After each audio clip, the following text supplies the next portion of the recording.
reportage ya die chef à Abidjan Mana. Maman, papa, ndeko mwasi mobali bolanda makelele ya bapolitisien te. Imana tongo kende kosangole soit carte électeur na yo. Na nzela ya carte électeur na yo nde tokopona bakonzi ya seka. Na nzela ya carte électeur na yo nde tokosanctionner banani bakonzi oyo biso tolingi te.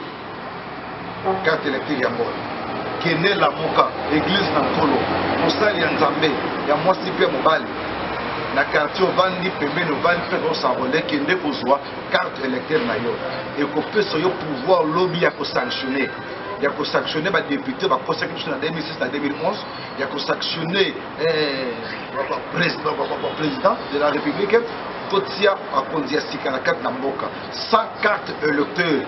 Donc cela veut dire que citoyen congolais, peuple congolais, voter te. Moto alingi mboka et soutenir makambo nyonso oyo l'État za kosala mpona kimia ya mboka. Nzela ya kimia na Congo na ngonga oyo ezali nzela élection. Qui dit élection, il faut dans la carte électeur. Journée mondiale de l'océan ezalaka célébrée chaque le 8 juin ya bane nyonso.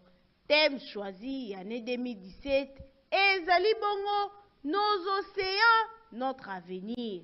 Boyeba ete journée oyo ezali célébrée na siège ya organisation ya Nations Unies na New York. Ba océan ezali ko couvrir 2/3 ya surface de la terre pe ezali ba fondement ya vie ya planète pe ezali lisusu ko contrôler ba climat. Bo simba ete ba océan ejouaka rôle moko motuya na économie mondiale pe économie locale de pays dont ba source revenu ezali ko dépendre na tourisme ya pêche pe ba ressources marines. Esengeli boyeba ete tozalaka na océan Pacifique. Esengeli boyeba ete tozalaka na océan Pacifique, Atlantique, Indien pe Méditerranée. Pour na lelo le 8 juin, journée mondiale de l'océan, esengeli ko rappeler importance ya l'océan na vie quotidienne pour ezali véritable poumon ya planète. Ba océan et fournisaka la plupart ya oxygène oyo tozali ko respirer. Esengeli ko sensibiliser ba public n'impact et action humaine sur les océans. Peut rendre hommage ensemble na beauté pe richesse ya ba océan. SMS bébé et Sali Constant natongo ya lelo jeudi 1 litre ya carburant elongwe na 1650 francs si na 1730 francs. Bolaka ba détail na description da édition. Regroupement ya ba société pétrolière privée ya Congo ba matisaki talo ya carburant na ba pompe ya toutes les étendues ya République démocratique du Congo mokolo ya lelo jeudi le 8 juin 2017. Boyeba ete augmentation yango ezali ya 80 francs congolais na litre ya essence, gasoil pe pétrole.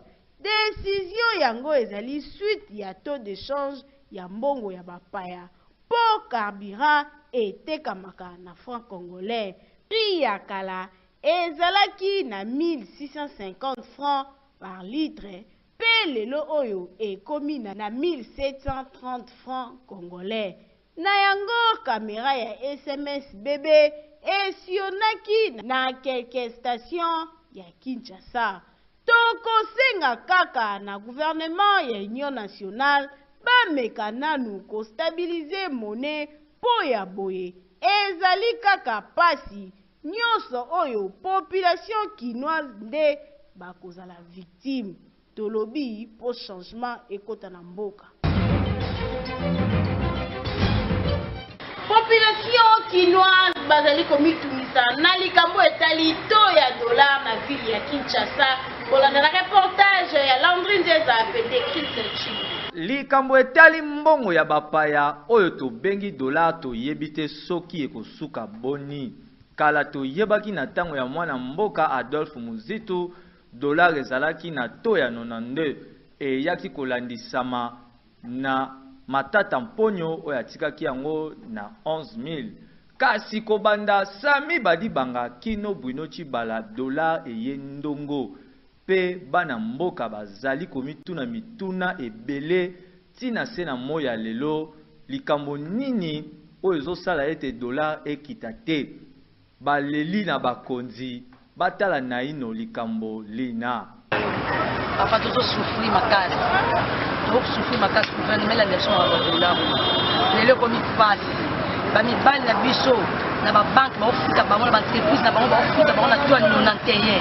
Dans 91 wana imagine toi futa ndako futa dangisa bana lesa belisa papeza passe. Bazo to solution to vivre avec na dollar te. Mboka nyongo etambola na dollar. Ba ko lizo solution mususu ta part dollar dans na franc na to ko vivre na ngo. Boeza passe papa lelo comme dit dollar 146 000. Imagine toi 146 000 on se retrouve au $100. Kota na ngo wente, ta ko vivre zo mauvaise suffisant. Baluka so baluka la biso solution s'il te plaît gouvernement droit au monde a pas to souffrir. Pas c'est foti na mboka baluka so solution. Surtout na dollar ekomi likolo makasi lelo kozwa franc na ndenge mususu lobi tango koyo kuti dollar ba tableau ba business na ndenge mususu okoko imagine lobi nazwaki na 143 mais lelo komi 145 soko ba 2000 wana ko basita ozo motenge nazo kweya banda na yaki 6 heures changer $40 ils a passe gouvernement s'il te plaît entrepreneur so marato za population na bino donc tozo souffrir lelo comme malongo za tozo sa commerce za ko rompre bénéfice exacté pour la ngana ko déjà situation politique et politique de bénéficier de l'argent le tour là na to ya 90 le tour la muki na to ya 100 le tour là na to ya 100 la muki na to ya 1200 donc ça pas ils sont toujours travailler sur banimba futa biso ba kiti salaire ceux qui banimba futa te do et d'ailleurs comment même la société parce que tout ça la na orange ba do futa biso na to ko tout ko zo mona ko s'en sortir na moto to ba ko $50 $50 na ba to pesa na to moko ya 111 na to pesa na to moko ya 112 donc ils ont mawa tandis que kuna ba obilombona na nina batie 15 batie 16 batie 17 il faut comprendre que donc situation mboka oyo vous êtes ne wapi plus autres comme wapi mboka etambo mboka za hotel na partir à dollar moni dollar sur ta likolo ba misala biso sala ka ba mbonga ba franc ba mbongo ezaka ndenge to zira ba mbongo ndeto sa musala dollar ezaka 90 musala okosa musala ba pelo 500 pa lelo mo ekomi na 140 mais ezalo sa musala ozaka ka 500 pa na musala ba do ka 500 pa na 90 na 150 ozaka pe mbongo wana siko po ko sa $10 ezalo ko sa cop pour du moins 9000 francs pour dire ah na $10 mais lelo ko sa cop pour 14000 ou 15000 pour sa $10 alors moi je te opère Tata moyangeli ya gouvernement Union Nationale mwana mboka Bruno Tshibala. Tala mokumbe za sima na yo. Pwete bana mboka balandaki yo mei na bitando Mikel Olenge olobaki lolenge kosala yo mosala. Kasi tala na ino likambo yo ya dollar po lolenge ezali kotambola ezali malamu te. Peto pe santina na mbongo na biso moko franc congolais. Na commune ya Kalamu na quartier Kimbangu, population bazali na danger makasi na basinga courant. Voilà le reportage Janimba la pédétrice. Tozali na commune ya Kalamu na quartier Kimbangu kobanda na quartier 4 kino obima na quartier 8 eloko oyo biso tomoni awa pardon ba câble ya courant mabe ekweya pe kitana se ya pasi ezake basinga yango pembeni misusu kabola balopango babiton ya quartier oyo babikaka vraiment na insécurité moko permanente na ndenge ya kusakana te kaka pona bandeko ya SNEL mosala na bino mabe makasi awa selo benfo tozu sur place soki mvula ebeti emame ezalaka nde kiadi moyen obimeza te tango bamonaki kamera ya SMS pepe boyoka bango moko ndenge balolaki ata yo moko tozo vivre nde toza na mboka mono iko na zamba meto na Kongo obe to sala lelo to futa mbongo te taka modele songo eza twala na SNEL te tofuta mbongo eko normal metala to boy ekatanaka nango kaka boye ekatanaka emomone kwei pu ekatani mokomisi eketanga de na motu tozo bazala kosa so bazala motu akufa nsima baoya obongisa ezalaka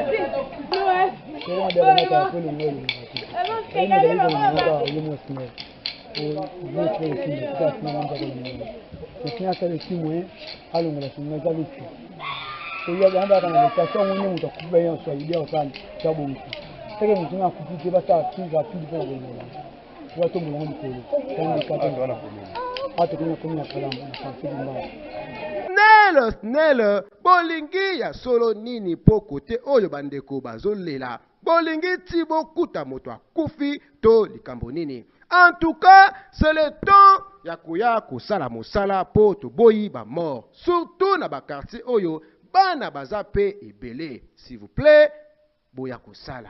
Oh, tolobi te. Tolobi.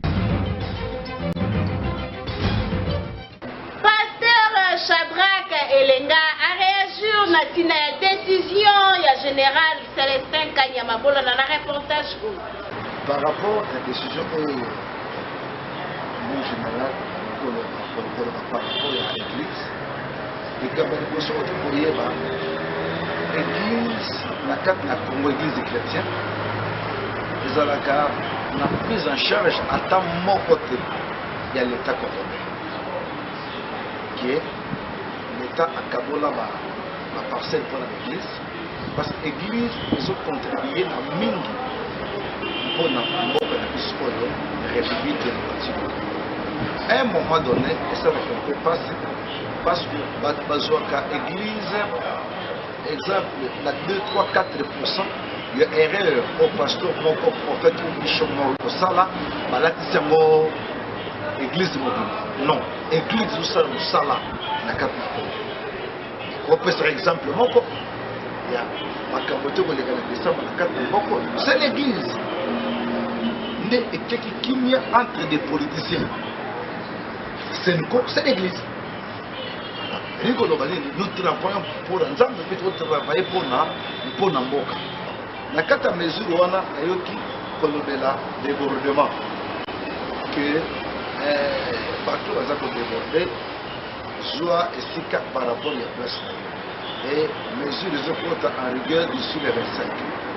Pour réfléchir entre nous. On va te prendre acte à mesure. Voilà. Là, je mesure. Église où je stade de débordement et je cadre 5 parcelles. Bateau, je mesure. Voilà. Papa, si bateau, la place nini. Le pango nini. Mbongo nini. Pour être. Je vais peuple au Kamba. On va déborder. Si na balabala. On va qu'il y ait quelque part. Pour je mesure les habits. Mais bobonga si nini. Pour l'église, et ça débordement sur le banda. Solution de besoin pour est-ce pas possible l'église en bon ça va pas. De pas possible l'église où on a espace. Pour à vidéo à vous montrer exemple pour qu'il y ait un espace qui a bus au possible no pour ça mais la canabana la terre.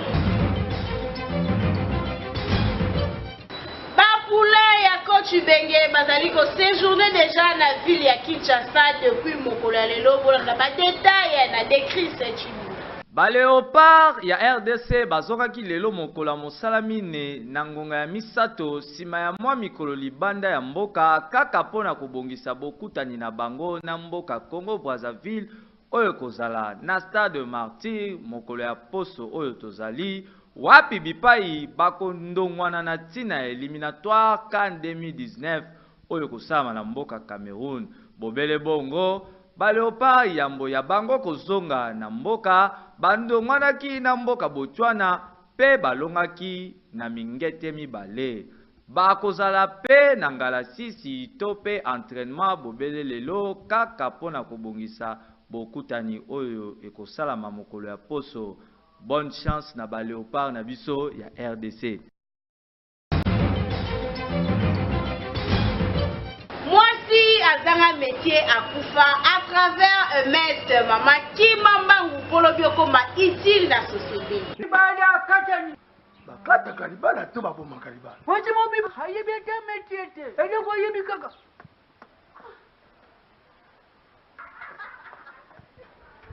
Maman, ce qui m'a bali aza kosala yo boye, po yo moko o misali tina te na société. Lelo, moi si ya tina te na société, aza lisusu te grâce ya MS. MS ezali esika oyo, bazali ko former moi si azala moi si ya tina na kati ya société. Voulez-vous devenir utile à la société? L'EMEST met à votre disposition des options ci-après: esthétique et coiffure, coupe et couture, hôtellerie, secrétariat, décoration. Voici nos adresses. Première rue Lumété Saint-Raphaël, Cité Verte Triangle Diomi. EMEST de la Quétule sur l'avenue Enseignement Kassavou. Amatadi sur la route Pont Maréchal à côté de l'hôpital La Colombe.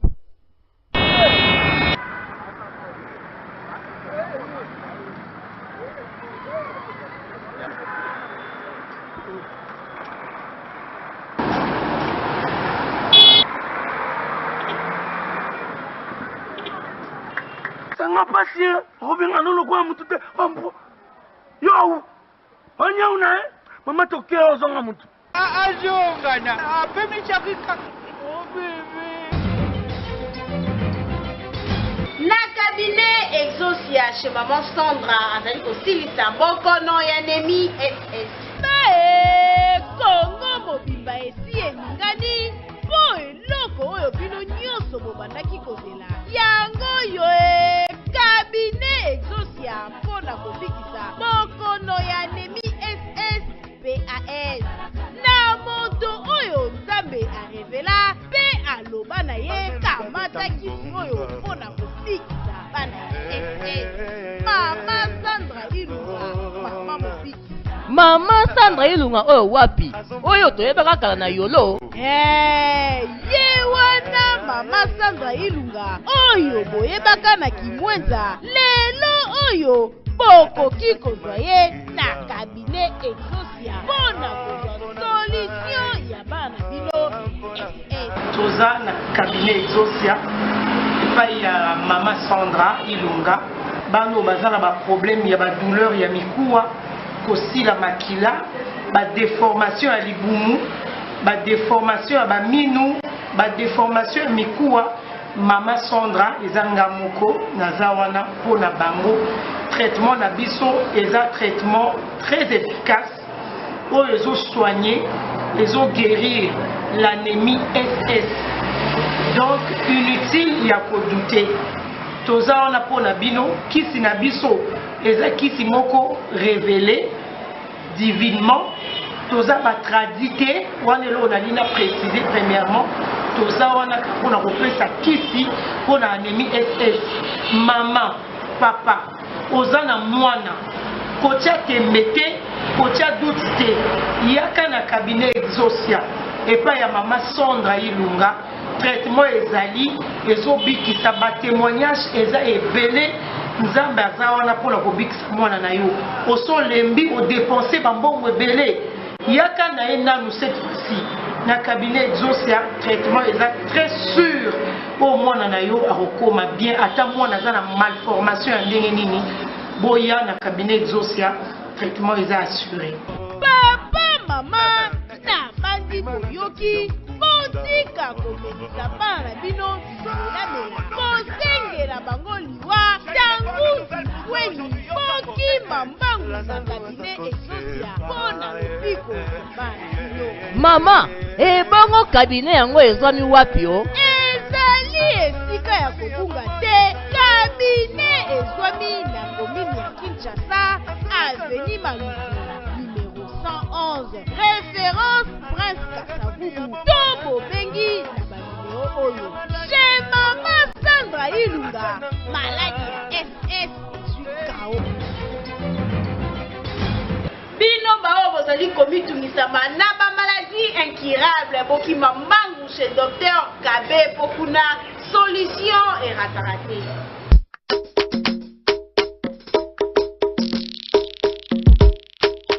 Mambu mabalu kidi mambu masobele. Papa, likambu nyinyango lisusu bino bozanga kamakambo. te. Maman oyebite que docteur Kabe Kabengele na centre médical œuvre temple du roi Salomo baye. Docteur Kabe Kabengele wapi kaka oyo toyebaka. Bazongi na force na ndenge ya kosakana te mpona kobikisa ba maladie ebele. Azali kobikisa ba maladie nini? AVC, prostate, diabète, rein, kyste, myome, crise cardiaque. Cirrhose de foie, goitre, infection, hémorroïdes, épilepsie, hypertension. Okanisi esili. Eh papa, olingo bakisa lisusu nini? Rhumatisme, appendicite, mwanza pe tuberculose. Kasi papa tokozo docteur Kabe Kabengele wapi? Bazali na bango esika ya kobunga te na commune ya Kinshasa, avenue Kabamba, croisement Bokassa numéro 59, en face ya station Total, pe na Brazzaville, bazali kuna yango. Yakabe Panza Sango. Mais médecine naturelle, médecine avec coronavirus, vraiment au banda souki, linza kaki souki. Message, Oyo Eza, vraiment na avantage, des intérêts, makasi pour la Nazali pour la maladie incurable. Botambola na bino bande, botambola na bino, soki omoni osuki, ule osuki sakai. Maladie incurable. Exactement. Bosuki sakai. Hémorroïde, hémorroïde et sa maille. Faiblesse sexuelle, maille. Mais dans le maladie incurable. Mukongo nangai, to neutraliser même jour. Toza na commune à Kinshasa, na Kabamba, numéro 59, croisement Bokassa. En face de la station Total. Pour Baya sur place aujourd'hui. Brazzaville, Toza na rue dispensaire, numéro 92. Poto, référence contre-hollandaise entre Avenue de France. Koko di koko ya maladie nyonso incurable awa na République démocratique du Congo pe na ville province ya Kinshasa pe na Brazzaville esi eyebana ezalaka nde na centre médical œuvre temple du roi Salomo tobiki mobimba nabika te po anini nabiki penza ni udintamba baluma yesu dinanga je bamwabila inditamba jabaka. Question ya kokende Dubai to pe ngwanzu pona ko meuble bandako na bino Jano Kumbu aeli biso ba meuble ya qualité. Olingo koma lokola bango yake pa na biso Maison Kumbu Ntsumbu Jano meuble po salo engenga tala modeli ya bakiti oyo esengeli na yo papa to mama po na ndako na yo tozali na modele Boudin GLK pe misusu ufu ya modele oyo zala na yango libaya ezozwa forme nyonso oyo yo lingi okanisi po na chambre na yo mbeto ya solo po na pongi yango yo tala yango mafuta mama ekokani na ya bango te tozali capable ya kodekore kobanda na mir tokititi na se olingi television plasma ya solo ya pe misusu ezali ebele oza na posa nini ekoma na ndako transport eza assuré olingi okota contact na maison Kumbu Ntsumbu Jano ezali bongo na numéro oyo 089 94 63 432 Mususu 09 99 90 35 43 Ezomina Avenue Makanda Kabobi numéro 6 arrêt Baumbu kuna na Binza Delvo moninga yaka otala la qualité dans l'excellence fierté ya ville ya Kinshasa made in Congo Maison Kumbu Ntsumbu Jano kolia na yo na kiti ya malonga kolala na mbeto ya malonga ngaye oya yo flat lolenge nini yoka mwana mama pusa na pembeni o découvrir biloko ya solo oyo yo zanango posa Ntsumbugu Ntsumbu elengi Ntsumbu oyo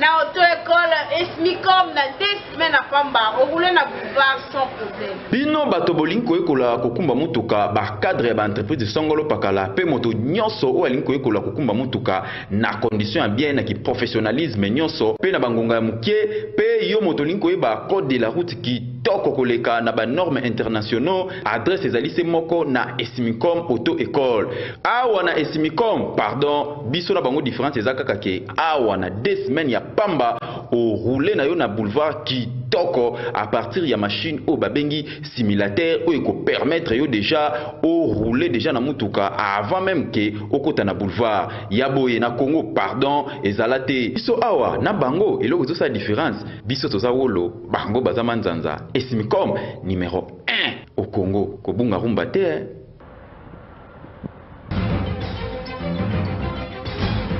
Tika to continuer magazine na communiqué nécrologique.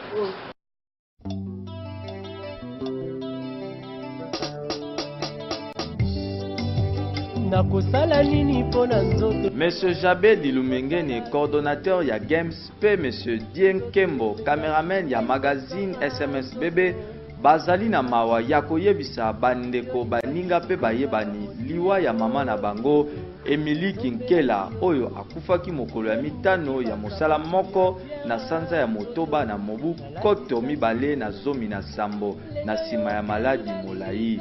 Matanga ezali bongo kosalama na Avenue Ndungini numéro 110 bis direction Biomani pe asosa na commune ya Bumbu pe manaka ya bobimisi nzoto ekopesama na mikolo mizali koya. Tika sango oyo ekomela baebanso bayebaki mama mapasa Emily Kinkela biso na SMS bébé topesi ba condoléances na biso na libota mobimba nasaleli yo pesinga ta meresite na basango nde to boucler magazine d'actualité SMS bébé ya mokolo lelo.